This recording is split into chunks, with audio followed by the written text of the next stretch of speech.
Ladies and gentlemen, dear friends, it's a great honor to welcome you today to our debate with Zygmunt BAUMAN.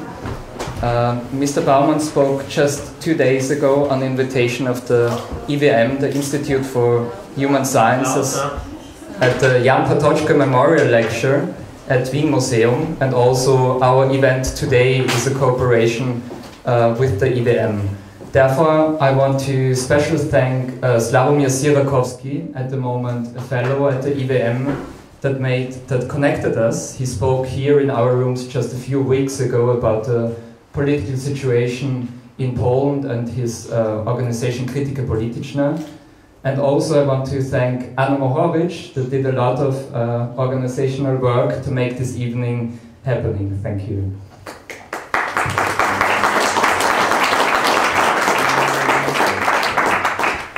For those of you who don't know the Republikanischer Club, I will give you just a brief introduction in our history, in our what we are doing. So the Republikanischer Club was founded in the 80s as a reaction on the presidency election campaign of Kurt Waldheim that kept his membership in the SA in secrecy.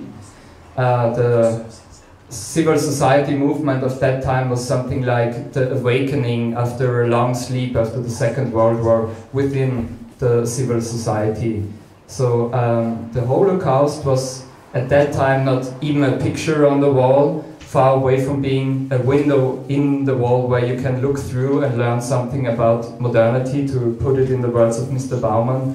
And the challenge was not only to speak about the role of Austrians that took part in the NS regime, but also to give back a voice to those who were expelled and driven into exile. Nowadays, we are hosting, as you can see, debates on a wide range of topics such as social, economic, cultural issues, and so on. The last series of talks was about the terror attacks in Paris, and maybe we have a chance to get back to this issue later.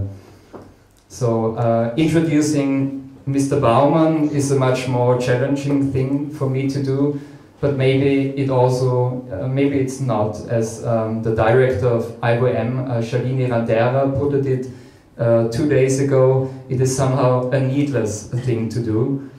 His books like Holocaust and the Modernity and Ambivalence, or Liquid Modernity, are among the most discussed in social sciences.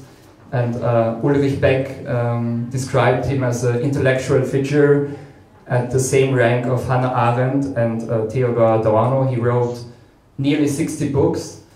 And as you can imagine, I was not only excited to speak to Mr. Bauman today, but also very nervous. Therefore, I tried to read as much as possible of them. And to spare you a long introduction, I want to just do 2 personal remarks and then jump right into the questions, followed by the possibility of rising questions from the audience.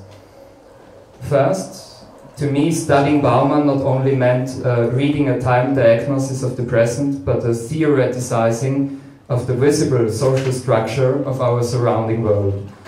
Although one can get dizzy reading about the evaporated institutions of hard modernity, power that is vaporizing into cyberspace, the fullness of the world, the shifting of power and politics and so on, the inventing of sociological terms like this means, to me, also an inventing of the ability to act and the starting point for the possibility of critique.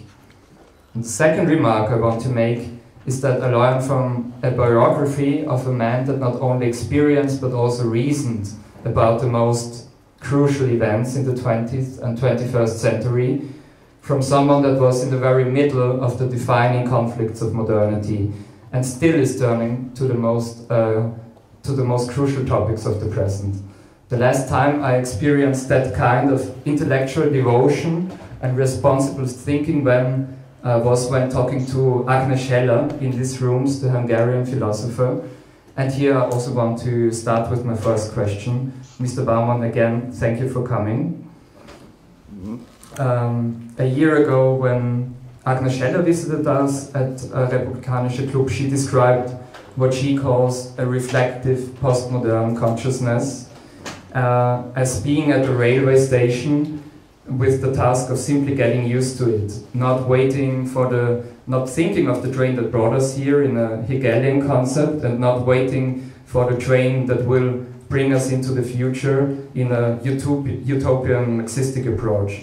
In your texts, you're bringing up the metaphor of living in liquid modernity means sitting in a plane without a pilot and without knowing, without influence. So my question is liquid modernity something that is just happening to us, or is it something we have to speak with Hella first, get used to it, or are there possibilities of giving direction to the plane or taking over? Well, my dear young friend warned me, honestly, that you ask hard questions, and he keeps his word, really. It's a very hard question you are asking about is liquid modernity something which happens to us, or whether it is internalized, sitting inside us and guiding.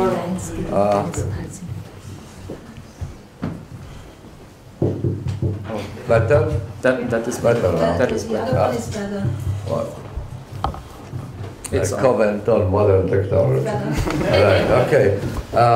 It's a very difficult question to answer, really, because probably it is both. It is the conditions under which we live, and also the incorporated awareness of that condition which may enable people or disable people. Those tendencies have quite a lot to go for them. We can find arguments in favor of one or another point. I must admit that I am a little bit uneasy when I hear about some sociologists of note and philosophers speak about our time as reflexive modernity. It's a very fashionable, very widespread use of this concept, but it strikes me rather that the distinguishing feature of the conditions under which we are is precisely some sort of conspiracy against reflection. I don't think that we can speak both being reflective persons, which actually recycle, digest and recycle the experience, draw conclusions, and according to their conclusions, reorganize their own way of acting. One reason for that, very simple, is that we are flooded, over-flooded by information. Well, the example which I like to use talking about it is the fact that one Sunday issue of New York Times contains more information than the philosophers of enlightenment consumed in all their lives. Now, this is the amount of information which disables, not enables, disables. When I was young, when I was the age of many of you sitting here, we believed, not me personally only, but all my surroundings, we were convinced that the road to improving the world, to doing something sensible, is to get more information. Now I'm afraid that the information plays precisely the role of the curtain, which prevents us from going down to the roots of the problem, the mechanism which sets in operation what is happening in the world. We have no time to do it. Apart from the excess of information, not dearth of information, not lack of information, but excess of information. Apart from that, we are now equipped with wonderful technology of electronic technology, which has tremendously many advantages, and very tempting advantages. That is why we are all addicts of it. It gives us the illusion, the feeling of freedom, of being able to get access to everywhere. Above all, we individuals, hopeless, hapless individuals, impotent individuals, have direct access, thanks to internet, to the public sphere.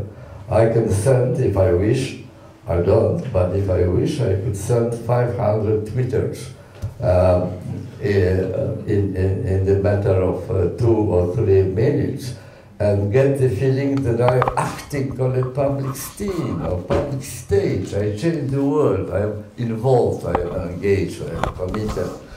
So there are many advantages of, I would say, psychological kind. It makes people able to live with their problems, not by resolving them, but by sweeping them under the carpet, simply stopping thinking about it. But one of the after effects or collateral casualties created by this childishly easy to use, and for that reason very tempting, very comfortable technology, is that we lose patience. We are very impatient. We want actions to be like instant coffee. You know, you just drop a little spoon of instant coffee, pour hot water, and it is ready. It's already for use. Reflection is not instant coffee, I'm afraid. Reflection takes time. Reflection takes perseverance.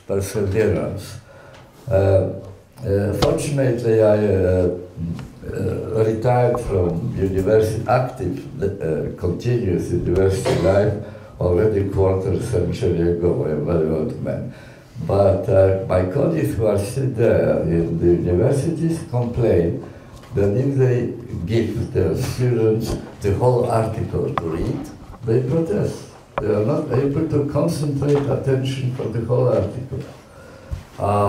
They are interested in a tasty piece of it which can be quoted in their next dissertation if they write. Lack of patience, lack of perseverance. Reflection is a very slow in bringing results. So at some point I called the time as experienced by us currently pointillist time. Pointillist time as different from the images of time usually dominant in history. In pre-modern society, the dominant idea of time was the idea of time of cyclical time. It followed agricultural practice in which, you know, sowing the seeds and collecting crops were coming with amazing regularity year after year after year, so time was enclosed in a sense of a circle. Then, in our modern times, we were used to think of time as linear. From one stage to another, there is a connection, there is a continuity, the continuity of the cause, which becomes the effect, and the effect becomes cause in its turn, and so on and so on. Time is irreversible. You can't go back. Once it happened, it did happen. It is already there. The past is different from future because past is given once and for all, and the future is still the realm of freedom. But poetry this time is not like that. If you go to museums, you see Sisley, Signac, and other great visual artists, you will see that under close scrutiny, their picture is just collection of spots, of points, of colorful points. Well, they are fighting, and with great success, to make out of these single points a composition, a meaningful picture. But what if time consists of such points? Plenty this time. Time consisting of separate fragments. One fragment, another fragment, I finish a fragment of my life, I start anew. It is a very popular concept today. Start from the beginning, start again. Close a chapter, begin from a different point. It is all seems to be forgettable, reversible. There is never the last chance. Every chance is an opening to more chances. We keep our powder dry, as the Americans used to say, and we don't. What we are afraid of most is not so much the appearance of new, unknown, unfamiliar, disquieting situations, but fixing. For example, take the problem of identity. When I was young, we learned from Jean-Paul Sartre that the idea of making a life sensible, living a dignified life, is to make what he called projet de la vie, project for the whole life, you know, what sort of a person I want to be, and then to this choice of mind there is a list of recommendations attached, and so I have to go point by point, and perhaps at advanced and venerable age I will become finally what I wanted to be. Jean-Paul Sartre advised us a very early fixation of our purposes, of our being in the world. It's an idea completely alien to the contemporary young people. When I was talking a quarter of a century ago already to my students about Sartre, well, they answered me that they would be very happy if they could make a project for a year, not to mention the whole life. That is not a situation for reflection. I think we are going from fragment, from episode to episode. Episodes are very comfortable bits, portions of time, because, you know, they have beginning, they have development, and they have an end. Milan Kundera, the great Czech writer in French exile, wrote about the convenience, the comfort which living life sliced into fragments may bring. That nothing is finite, nothing is irreversible, nothing is once for all. There is always new chance, new beginning, and so on. It's a very nice concept. He said the trouble is that you never know whether an episode really ended. Because after many years it may come to haunt you for somewhere. So it is also a sort of illusion. But it is, I'm terribly sorry to say, rather, instead of speaking about reflective modernity, I would say, I would speak about gliding, something that we are go from one situation to another. we are trained to do so. We are trained to do so. Being overwhelmed with the excess of information, we are also overwhelmed with the rhythm of the information media.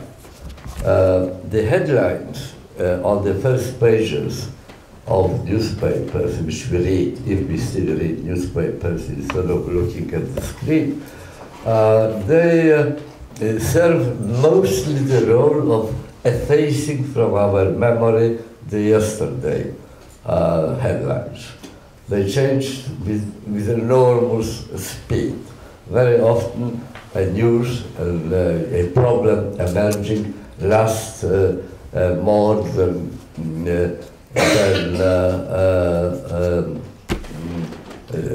a week. A week is probably the upper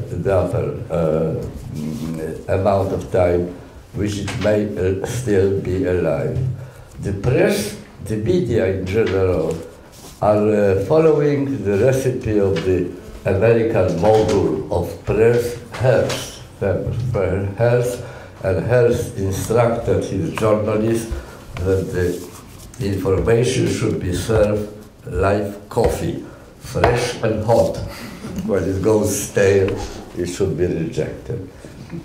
So my answer to your first question, which is a hard question, I repeat, is that I am rather skeptical about the idea of living in reflexive modernity. We don't have time, and we don't have ability to assimilate the knowledge which is theoretically available there to engage in reflection.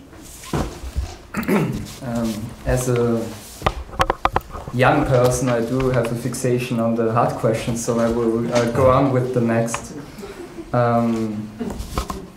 In this time of fragmentation, you pointed out, what could be regarded then as the role, if there is like the possibility of reflection, there is not the possibility of reflection, what could be regarded as the role of a critical theory in that time? In your book, Liquid Modernity, you're writing about the small passage in the Adorno's book Minima Moralia, where he is writing about the intellectual in exile, and you say that the classically modern philosopher had to decide between a vita activa and a vita contemplativa, involvement in politics or an existence in exile. With the situation you have drawn, is what could be regarded, or what could be a redefinition of the role of a critical theory nowadays? Well, look, my dear friend, you can affix a date to the birth of the idea of intellectual. The word intellectual was born in 1899 in the French weekly L'Aurore, with the letter written to this weekly by Émile Zola, the great writer in France, as you know, under the famous title J'accuse. I accuse. That was during the so-called Dreyfus affair. Émile Zola took upon himself the role of the protector, of the fighter, advocate, but fighter, militant, for the sake of what he calls the great values of French society. Honesty, justice, things like that, which all were violated by the unfounded accusation of Lieutenant Dreyfus of the treason of the country. And the Clemenceau, the chief editor of L'Aurore, added his own comment, using for the first time, as far as I know, the word intellectual. He said that here is new class appearing, class of intellectuals, people who have a lot of knowledge, but regard less the area of knowledge in which they are specialists, they take upon themselves responsibility of the general problems of the nation, of the problems of the state, of the problems of society as a whole. Intellectual, from the very beginning, was precisely the meaning of this word, was precisely that they are people with missions. Missions. They may be surgeons, they may be actors, they may be scientists, they may be social scientists, they may be even sociologists, but being intellectual means going beyond the narrow intellectual professional interest and looking at the totality of the issue and performing a mission, namely informing people, teaching them what is really at the roots of the problem. That was at the threshold of the 20th century. Today's situation is quite different than it used to be. Actually, if you remember, Michel Foucault was the first to announce that the end of the era of general intellectuals is at an end, and now we enter the era of specific intellectuals. So the great battle of emancipation, of freedom, of progress, of justice, of truth, and so on, has been sliced into fragments. I think that specific intellectual is a contradictio in adjecto. Contradictio in adjecto. As they say today, oxymoron. Either you are intellectual or you are specific. There is no possibility of uniting these two things. The situation today is like that the actors fight political struggle about what? About dotations for the theatrical art. Surgeons conduct political battle in the name of more money for health service. Professors of universities goes on strike in the name of increase in their salaries. What has it to do with the traditional idea of intellectual? I think things changed quite considerably. Jonathan Friedman, a very, very witty sociologist, called us, all of us actually, as we are sitting today, inhabitants of the present era, as modernists without modernism. What does it mean, or what did we understand by that? Well, we are modernists in the sense that we are very critical about what we get, and we want better, and we want more comfort, more convenience. We are addicts of compulsive modernization. Actually, what I was told by my teachers 60, 70 years ago was that modernization is a road leading to modernity. First you modernize, that's a period of hard work, but at the end there's a finishing line, you are becoming modern. And that is how eventually the idea of developing nation emerged, really. They are not modern yet, but with the accumulation of capitals of certain amount and so on, and some other conditions, they will become. So modernization is the road to modernity. I don't think that's the case. Modernity without modernization is like wind without blowing, or river without flowing. It's nonsense. It doesn't exist.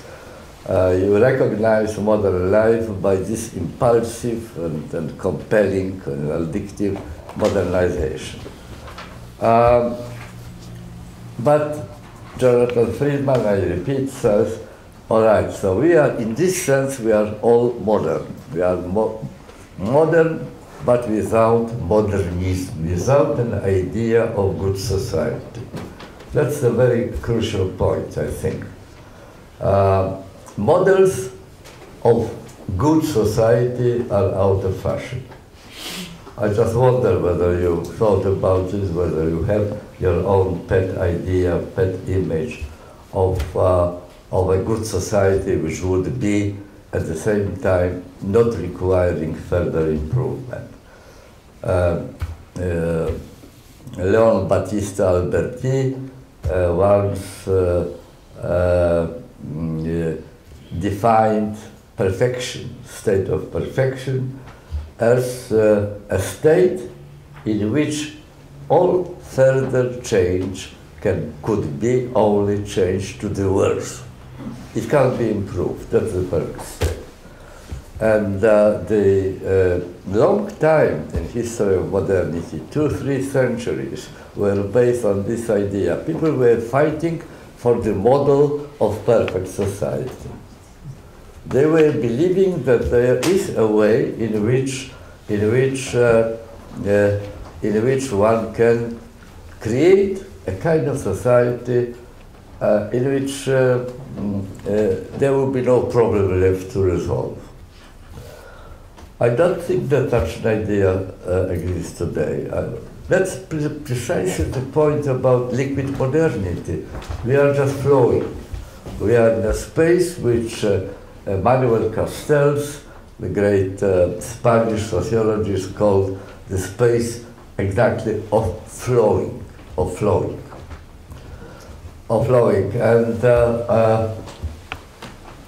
to use another metaphor to visualize what I have in mind, when people are running, well, you can ask two questions about that running.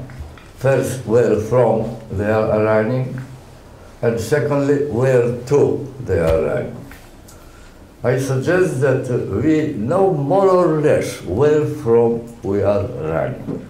We know more or less what we dislike, what makes us uneasy, what we would rather not have. But very little idea we have about where to we are going. We are just going from one day to another. Wake up, another day of, if you are lucky, your job is still in place. There was no compulsive merger of two companies, but otherwise, you are just go for another way of routine. Where to? Well, time will tell. That situation, again, is probably beyond the fact that the real intellectual of the kind which was believed was the case when the concept of intellectual was coined is no longer about us. It is also, I would like to add another argument to the same thesis, very briefly, that there is a new phenomenon of growing distance between what could be called the social elite and the rest of the population. Why it is so? Well, it's a long story. There is a very peculiar kind of globalization going on. The elite, in the result of this peculiar kind of globalization, is already global in a sense, globalized. It is extraterritorial. The Enlightenment in France was roughly the idea of making French peasants Frenchmen. That is one way you can put the idea behind the Enlightenment philosophy. Lift them to a certain level so that they will all become citoyens of France. It was a mission to participate as a guiding, leading force of ideologies of teachers in the process of nation building. In building of what we are participating today? That's a big question, but I couldn't find a good answer to it.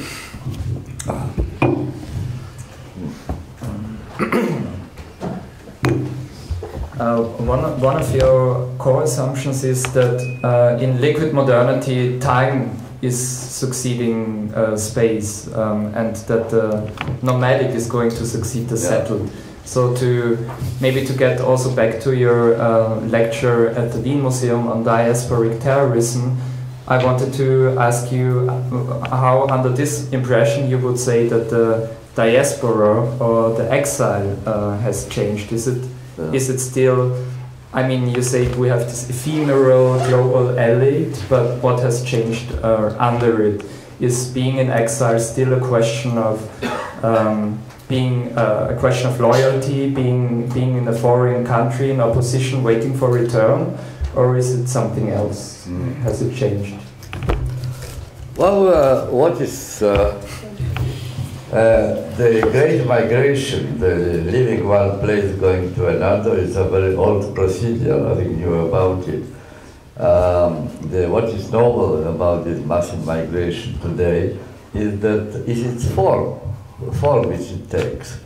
The form I like to call the form of diasporization of the planet. Diasporization of the planet. The first line of the first stage of modern migration was from Europe to other continents. As you know, our ancestors colonized other continents, colonized America, colonized Australia, colonized Africa, colonized part of Asia, and according to estimates by historians, about 50 to 60 million of Europeans left for good, went there and they created their life from scratch, and they also created new nations, new states, and so on. 50, 60 million in 19th century was an enormous amount of people, according to present estimate. Currently, 175 million people are in the situation of diasporas, dispersed around the world, away from their own country. But not only numbers changed. What has changed is the nature of this displacement. In the first stage of modern times, the concept which guided the thinking about dealing with different people, with strangers, die Fremde, who came to stay here. That's actually the definition of der Fremde given by Georg Simmel. And Georg Simmel said, Fremde is somebody who came today and does not leave tomorrow. So I mean people who come to stay, not just visitors, not tourists. The guiding concept of the policy conducted towards newcomers from other parts of the world was the assimilation. Assimilation is, ladies and gentlemen, originally it was a metaphor. Its metaphorical origin has been forgotten. But originally it was a metaphor taken from biology. It's a biological concept. Assimilation of foreign bodies. That is the sign of life, really. You eat something which is not part of your body, unless you are cannibal, and you digest it, and you transform this foreign body into normal cell of your own organism. And that was roughly the idea, how to deal with migration, with the result of migration. Unless you were a colonialist who went to America, then you dictated. You rather devoured the locals than other way around. But normally, if people came to European countries, that was the way to proceed. To prompt them, to force them, to convince them, to cajole them, whatever concept you use, to become like the native. To integrate not with the natives, but to the natives. The natives were assumed to be the finishing point, that the target, the goal, living goal already, complete, unchangeable. And it was believed, ladies and gentlemen, that very soon it will actually happen. It is the question of going to the right kind of school, learning the language, learning the local custom, local habits, and the strangers will cease to be a problem because they will become like us. Well, diaspora is the negation of this idea. That's the most important point about diaspora. Diaspora, people are coming, settling, I don't know, in Vienna, in Salzburg, or in Graz, or whatever is the place. They want to somehow to adjust themselves to the requirements on life there. They want to pay taxes, they want to be loyally, law-abiding citizen of the country, but they have no intention to abandon their identity. Why should they? Why abandoning their identity should be the condition of being admitted? It was abandoning identity was assumed to be a natural process and not needing any particular arguments for a very simple reason. Europe was for 2 or 3 centuries the leading part of the world. Europeans believed that their culture, that their concept of morality, their ethics, their law, their way of doing things are superior. They are at the top of human achievement. And it is only natural to expect that people who come in from less progressive, less developed countries should try to climb up to their level. We are living, however, in not only multicultural world, but multi-centered world without one center, which would be daring and strong enough to dictate its understanding of the ideal kind of solution to social problems to the rest of the world. So, under condition of globalization, under condition of diasporization, which is part of this process, one can speak of integrating with, not integrating to. Integrating to is a one-directional process. Integrating with is a multi-directional process. People meet on more or less not completely equal, but a similar basis, so to speak. And they are engaged they are not divided into subjects and objects, into givers and takers. They are engaged in exchange of experience, exchange, debate, dialogue, and so on. It's a new situation. It's a new situation to which we are, well, frankly speaking, not well prepared. Not well prepared.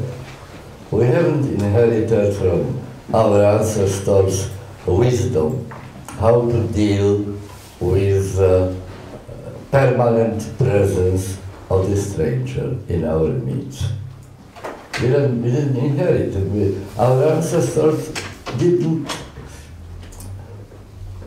not worry about this issue because, as I said, they considered, they believed that the presence of stranger is a temporary irritant. So you don't need a special policy, a special theory in order to overcome this issue. After a while, they will become like us. That's the end of the story. Now we are likely to be living permanently in the company of strangers. It's not going away. They will be here, they may become useful and pleasant neighbors in the course of time, but they won't shed their difference. So we require new skills, new wisdom, new abilities which, as I already said, we didn't inherit from our ancestors. Ability to live constantly with difference. Skills to engage in a dialogue. Skills to play at the same time role of teachers, bringing something new and important into the debate, and disciples, ready to learn from others. And when you assume such a double role, then you take the risk of being proven wrong, being defeated in the debate which is coming. That's a very humiliating experience to be proven wrong. No one dreams about being proved wrong, obviously, and therefore engaging in this sort of a dialogue is a very risky business. But it's not the only reason why, not the only reason why the incomers, the foreigners, the strangers tend to be resented. We tend to suspect them of all sorts of wrong things to be done, and dislike intensely their way of behaving, not trust them particularly, that they have good intention towards us, and so on. As you know, probably one of the reactions to this diasporization process is the resurrection of very violent nationalism in a very radical form. Why it is so? Why it is so? Apart from inconveniences, which I already mentioned, there is also a deeper reason for that. As Bertolt Brecht used to say, the exiles or immigrants, in more general terms, are harbingers of bad news. They frighten. For what reason? I suggest to you, ladies and gentlemen, that one of the greatest fears, which we try to suppress somehow, send somewhere to subconscious, not to think about it, not to surrender to it, but nevertheless, fear which haunts us in the moment of perfection. After a very busy day comes night, and night brings nightmares. And what are the nightmares? Our greatest fear is fear of uncertainty about the future. We don't know what will happen tomorrow. Everything, the flexible labor market is very prolific source of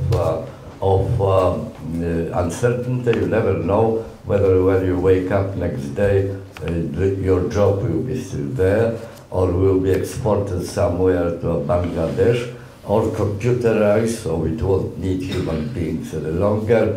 Mind you, there is a saying that in factory of the future, there will be only two living beings, one man and one dog. Man will be there to feed the dog, and dog will be there to take care that the man doesn't touch anything. So that's the prospect, that's already happening. The number of jobs available in Europe is falling down. As you very well know, the unemployment is endemic. Sometimes it falls 2 or 3%, but then rises again. There are mergers, companies suddenly disappear from view, and so on. So it is the question of fear of suddenly having your social position taken away, losing the product of the whole life of hard work, hard effort, and suddenly achievements prove to be temporary and reversible. That is the question of social position. But in personal positions, liquid modernity concerns also the relationships between partners. Anthony Giddens, the great British sociologist, speaks about pure relationships. Pure relationships, ideal relationships of our times, which consist in having no strings attached.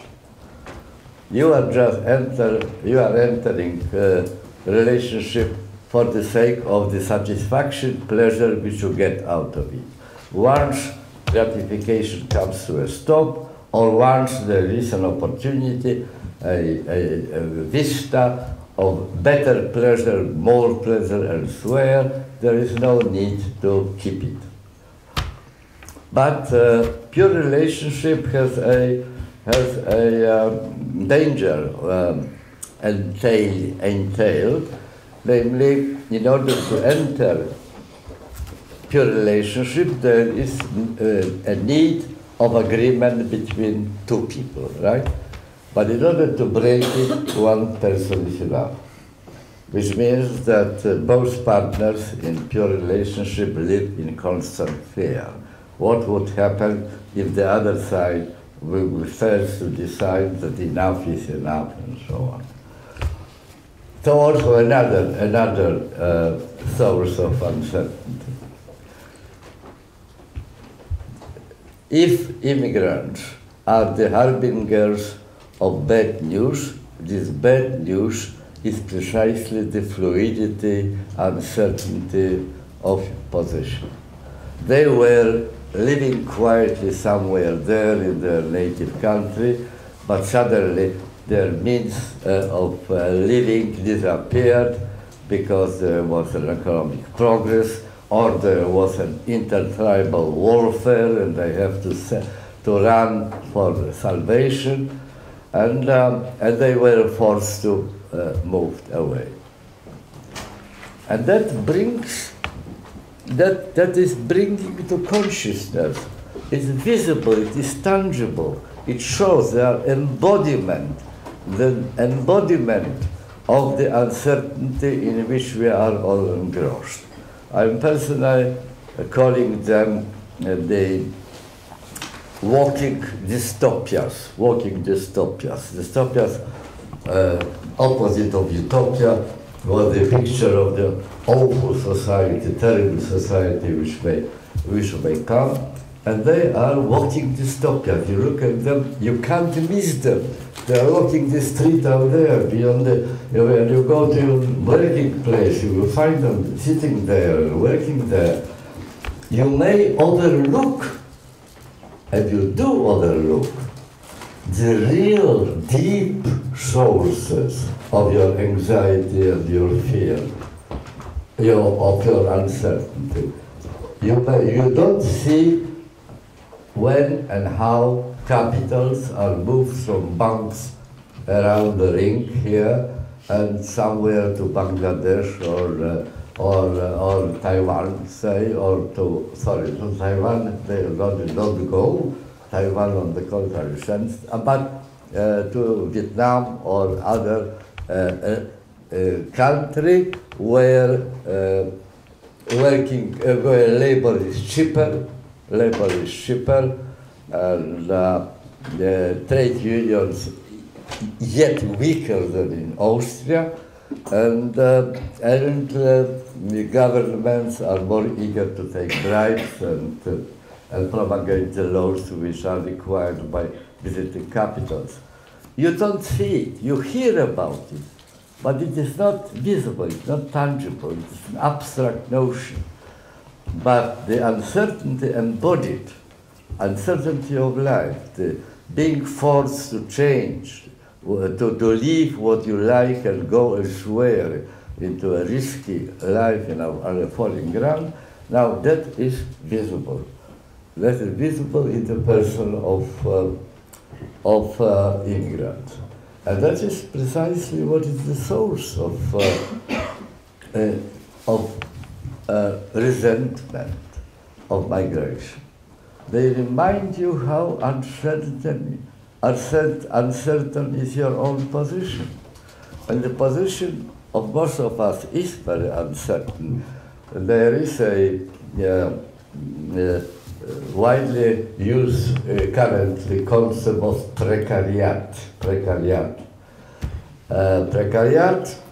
taken from the French language, précarité, uncertainty, instability, everything may happen. You are walking, moving sands. You don't have a firm ground, firm enough to put your feet on. There are voices, very authoritative voices, which suggest that the so-called middle class, considered until quite recently as the most stable kernel holding societies together, that the greatest part of contemporary middle classes belong already to the category of precariat. There are signs that that is the case. One of the foremost examples is the difficulty which younger generations entering now labor market, entering higher education, and entering their life career for the first time since the Second World War have very serious doubts whether they will be able to reproduce the standard of living which their parents achieved. Until now it was not like that. Until now it was each new generation treating the points to which their parents arrived at a starting point for them. And they will go further. They will leave behind what they did. Now for the first time it is not like that. And class which cannot reproduce itself stops being a class. Stops being a class. Becomes a category of people. Category of precariat. Now all these hidden and open fears which haunt us are focused on the figure of migrants. They already passed through the process which we fear will have to pass in the future. I have one last additional question to what you were just talking about, and then there will be the possibility of questions from the audience. So my question is, in this situation, you write in your book, Culture and Liquid Modernity, we need a policy of recognition. But at the same time, we need something like universality and citizen rights. So my question is, what is first? Is the policy of recognition first, or is the universality of rights, for example, the first thing? Well, multiculturalism. Angela Merkel spoke about multiculti, remember. Multiculturalism is a very widely used and very often abused concept. There are, in fact, two different phenomena which are very often mixed in common speech. One is multiculturality, and the other is multiculturalism. Well, they are different phenomena. Multiculturality is fact of the matter. I spoke about it a moment ago. Go to the street, pass 100 yards, and you will see, and I vouch that you will find there several languages spoken, several different colors of skin, several ways of different behaving, and so on, so on. We live in multicultural society. There's no multicultural society. Cultures reside next to each other and engage in interaction without losing their identity. They remain, though they reform, of course, every identity changes over time, but it doesn't disappear. They remain people belonging to other culture. Multiculturalism, however, is, ladies and gentlemen, a policy. It is a policy, it is an ideology, if you wish. It is a policy which consists actually in promoting differentiation. Enjoying differentiation. Stanley Fish, the American linguist and literary critic, speak of two kinds of multiculturalism. One he calls boutique multiculturalism, and the other strong multiculturalism. Boutique multiculturalism is, ladies and gentlemen, enjoyment of foreign food. Everybody does, you know. Even the best Viennese cuisine can be boring if you eat it all the time the same, you know. So there are fortunately Thai, Chinese, and Indian, and Caribbean, and whatever else. You enjoy so-called folk events, in foreign culture, festivals, melodies, new styles, new genre of art, and so on. But you never go as far as to accept that people out there, well, these people who actually deliver this sort of experience, this sort of erlebnis, that they may very strongly believe in what they believe in and take it as an offense if you deny the value of their beliefs. It is the attitude of indifference. Pontius Pilatus gesture, washing your hands. They are different. I am tolerant to them. Sometimes they are even pleasant to contact with, providing they stay in the role of the waiters, and I'm staying in the role of the eater in this restaurant. Strong multiculturalism, according to Stanley Fish, goes beyond that and insists that each culture, just because of being a different culture, a separate culture, has the right to self-reproduce, right to exist. It is the Pontius Pilatus gesture driven to the very radical end. Everything is good simply because it is different. Both attitudes are attitudes of tolerance. And ladies and gentlemen, tolerance is a very good attitude to a point because it has very severe limits.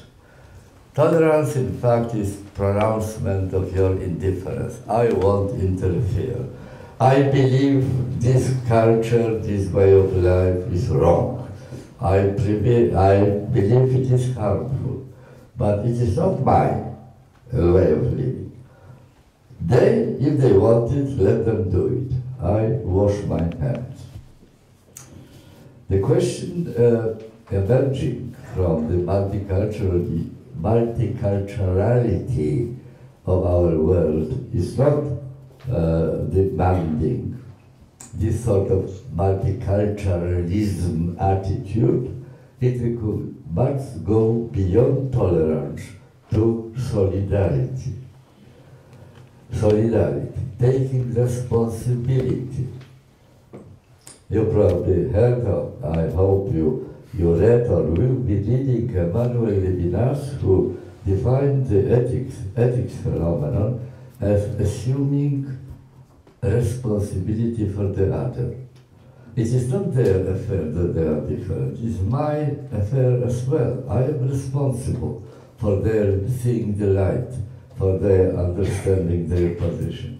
If I think that there is something wrong in the way in which they live, it's my question of my responsibility, my duty, my obligation, moral obligation, to engage in a dialogue, to try to discuss the matter, to see whether they can advance more thoroughly solid authoritative arguments, whether they can be convinced, persuaded, whatever, whether they can learn something from me, and perhaps I can learn something from them. That is very demanding necessity. There's no question about that. I am not suggesting that it's easy. It requires a very radical change of stance towards the multi-cultural situation in which we are placed, probably irreversibly. Probably there is no way out of that. I may recommend to you reading Hannah Arendt, Living in Dark Times. In Dark Times. Dark Times is, again, Bertolt Brecht expression borrowed by Hannah Arendt. Among other things, she, in this little collection of essays, produces a very beautiful biography analysis of Gottlob Ephraim Lessing, one of the foremost German representatives of Enlightenment thought. And he was remarkable Enlightenment philosopher, because unlike all other, or almost all other Enlightenment philosophers, he did not believe in the future universality of humanity. He didn't believe. He insisted that forever, until they remain human, humans will be diversified, as long as they are humans. That diversification may disappear only together with humanity. And not only he said that, not only he differed in his prophecy, which seems to be right, because that's actually happening in our time now, but he actually rejoiced in this prophecy. Because he believed that the amazing, unique creativity of Homo sapiens, of human beings, derives precisely from this variety of ideas, variety of customs, variety of intentions, of impulses, even of instincts, if you wish, which is not to be encountered in other species. So he actually approves of that enthusiastically. But one thing is to philosophize on that, and other thing is to do it. And therefore, I'm terribly sorry, I can't suggest that I have any guarantee that I can vouch for effectivity of this sort of situation. But that is what is required. I believe that unless we master this very difficult art, we are in a very big trouble. Thank you so much.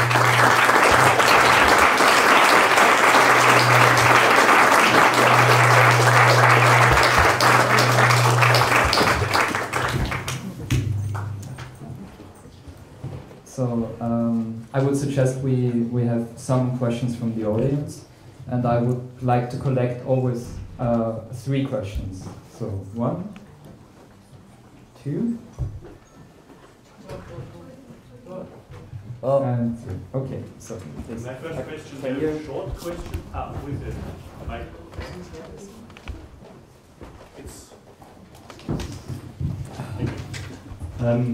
Mr. Baumann, in your opinion, what are the most illiquid parts in liquid modernity? Yes. Liquid? The most illiquid parts, where are they and what could they be? The illiquid parts in liquid society, if there are. So, not liquid.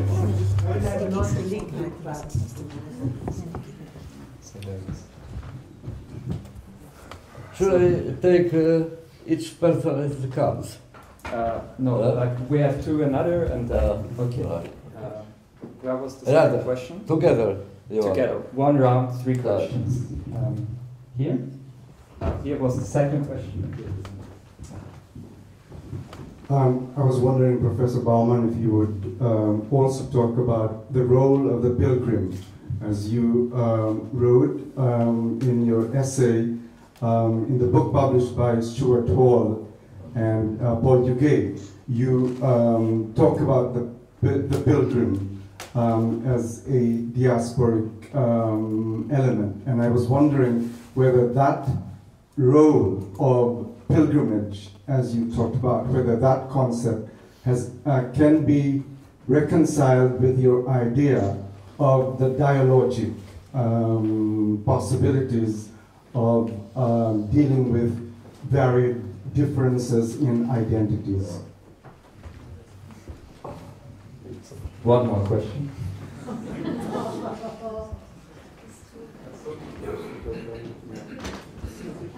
Thank you very much for your talk. I'm having a question less from a theoretical perspective, but as an activist for anti-fascism and refugee rights here in Vienna.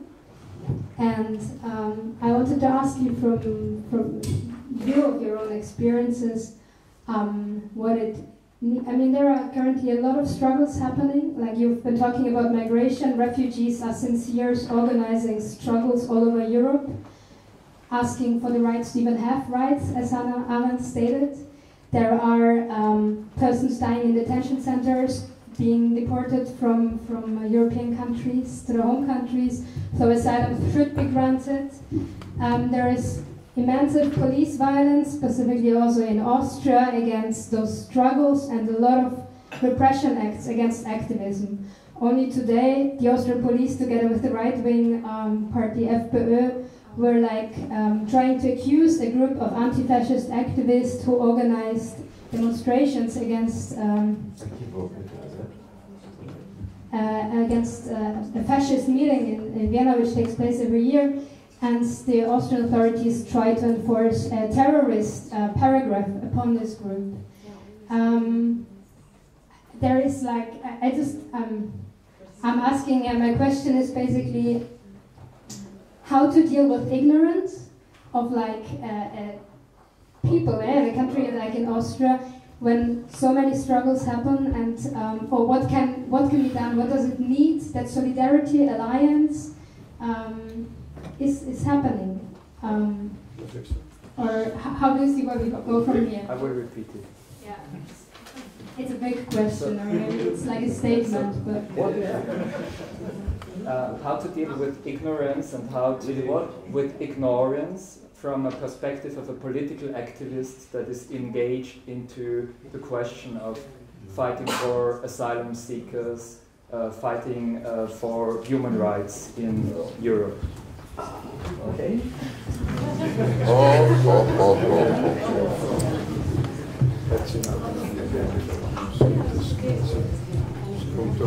So we have 3 questions. The first is about the illiquidity of liquid modernity. The second question, I think, was clear about the pilgrim and the pilgrims. Yes. Yeah. And the third question was about political activism and the dealing with ignorance.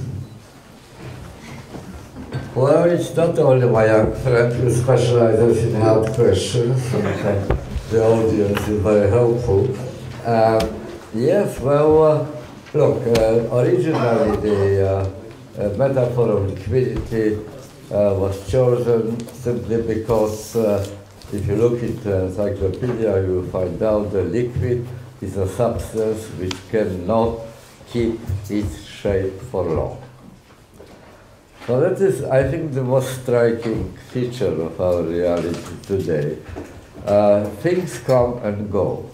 The luxury of people who lived several hundred years ago was that the world which they found at their birth was in most likelihood remained the same until they died. So they hardly noticed that something is changing. Today, the longevity of individual human life, which Blaise Pascal bewailed as laughably short, this longevity of individual human life is the only entity whose actually length is growing. We are getting more and older with every generation. Our longevity expectation of life is extending. Expectation of life of everything else, however, is narrowing. That's the difference. That's an essential change of the state of the game, so to speak. In the course of one life, I'm not mentioning my unforgivably long life, 90 years, it's amazing time, really. But I was witness not only of hundreds of prime ministers and presidents coming and going, but also new ideologies, new regimes emerging and disappearing into oblivion. These types of life changing with mind-boggling speed. So we are living under the impression that things are until further notice, that they are temporariness. Mind you, you started from the question whether liquidity is out there or inside us. I'd answer that both, and very good illustration of it is that I stopped speaking about identity. I'm speaking about process of identification, because identity is not a thing which you may once acquire and preserve forever. It is constantly open to renegotiation, And when you are working on your own identity, I think the bets are that you are not so much worrying about necessity to change, to improve, to adjust, to reform your identity. Your great fear is the fear of fixity,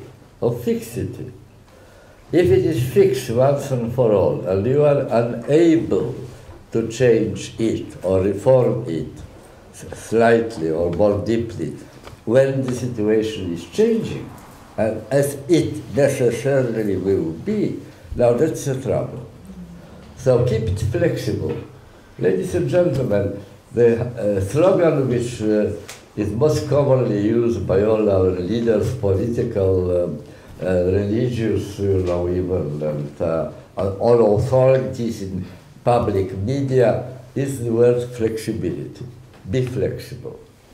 Be flexible. Flexibility, not stability, not fixity, but flexibility. We are assimilating, imbibing this pressure of external reality. And where are not liquid things? Well, of course there are. In every liquid you have the moments of crystallization. They appear suddenly from oversaturated solution, and then are solved again and disappear. Such a process happens today. Mind you, one hears very often, probably to placate the worrying people awareness about international community. Trouble is somewhere in the world. International community goes to help things and improve them. There is no international community, ladies and gentlemen. If you look more closely at recent political and military history, they are only ad hoc coalitions, ad hoc, created for a particular purpose and then falling apart again. Take the new forms of political action. That's already coming close to your question.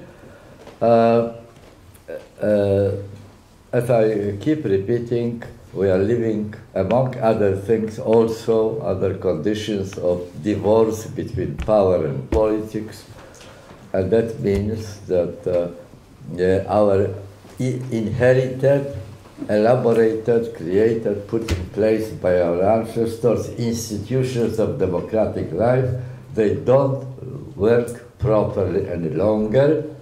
People are massively going to election not in order to select the form of government which they like, but in order to express their protest, their resentment, their dislike of the government of the previous one, which was unable to deliver on its promise.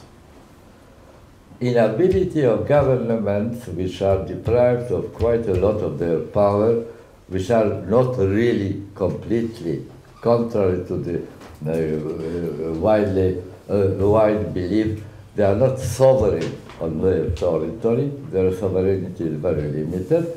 Now their trouble consists in the fact that they are unable to deliver on the promise, and therefore the crisis of present means, instruments of collective action is not a crisis of a particular social movement, not a crisis of a particular political party, but of democratic system as such. Democracy which we have was created by our ancestors in order to serve the cause of the territorial independence of nation state. And better or worse, but it served this purpose very well. But we're living now in the condition of interdependence, of global dimension. And these instruments which are confined to one local entity, to one nation state taken apart, are simply unfit to deal effectively with this new situation of interdependence. Things happen which are beyond every territorial country control, beyond reach. No wonder that people are losing trust in the existing ways of doing politics and looking for new ways. You are also looking for new ways. So we have Movimiento de los Indignados, for example. People go to the public square, stay there. They want to restore, to bring back to life something like direct democracy, because they don't trust elected representatives any longer. So what happens? People go there, stay there, but they have no leaders, they have no program. After a while, they go home, return to their old reality which they dislike, but don't know how to repair. They suspend their different views, their different ideals of society for the time which they spent together on the square. If they had leaders, if they started seriously discuss the advantages and disadvantages of various interests and various ideas represented, they will fall apart right away. As they do after Tahrir Square, if you still remember, we called it the Arab Spring, right? What united people who came from all corners of the country, guided and motivated by mutually contradictory grievances. What happened? What united them was to get rid of Mubarak. Once they got rid of Mubarak, you know what's happening. We are still waiting for Arab summer. It hasn't arrived. No. It stopped at Arab Spring. So that's the situation.